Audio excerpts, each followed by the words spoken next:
It was the sound they couldn't place, the soft, impatient tapping of heels on varnished wood, echoing down a corridor with no passenger in sight. Night watchmen on the RMS Queen Mary in Long Beach report that sound so often it has a name. It scratches at the edge of the ship's reputation like salt on a hull.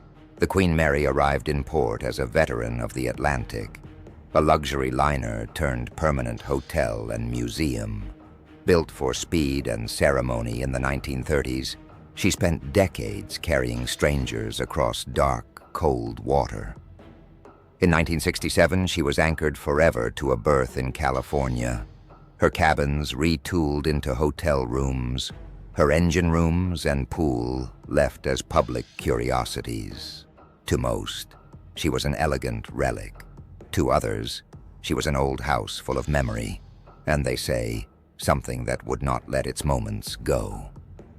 Reports begin in the ordinary way.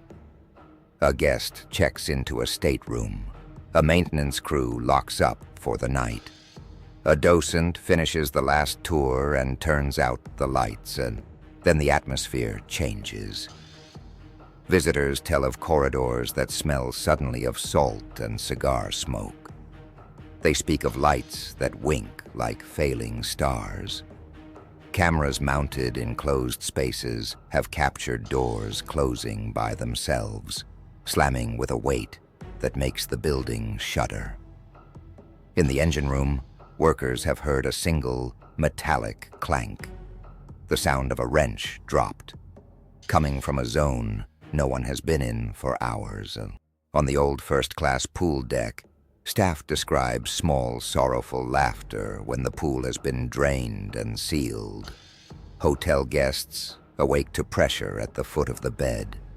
Housekeeping reports beds made in perfect order when they were left unoccupied.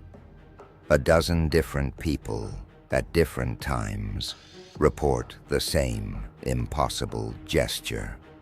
A light that turns itself on in the middle of the night, illuminating a single, empty chair.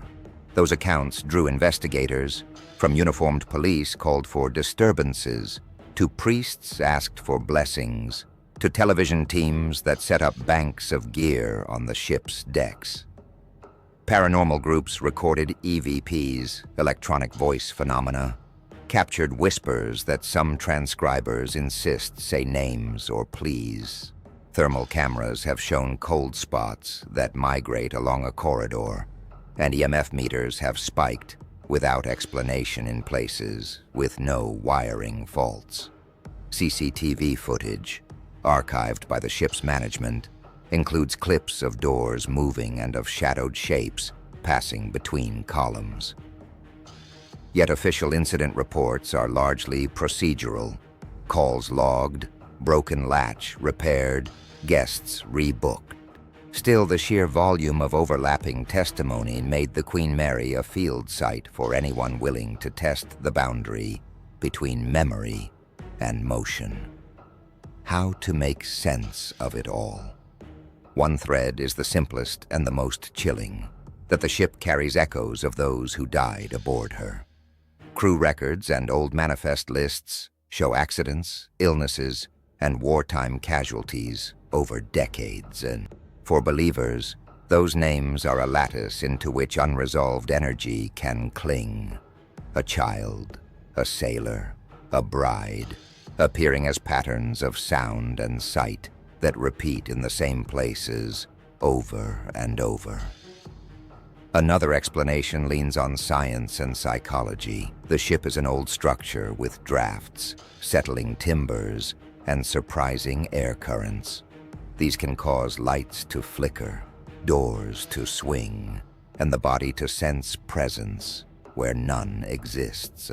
Infrasound and carbon monoxide, both known to induce anxiety and visual disturbances, have been proposed. Then there is the social explanation, expectation, and storytelling. Once a place is labeled haunted, the telling feeds perception, and perception shapes the memory. Guests arrive primed to feel cold fingers on the neck, Maybe the question isn't whether something happened in these corridors. Perhaps it is why so many different lives converge on the same handful of moments. Why a chair catches light in the same corner for years. Why the laughter at a drained pool keeps returning when the pool is empty. The Queen Mary sits at her berth, like a memory you cannot dislodge. Visitors leave with photographs.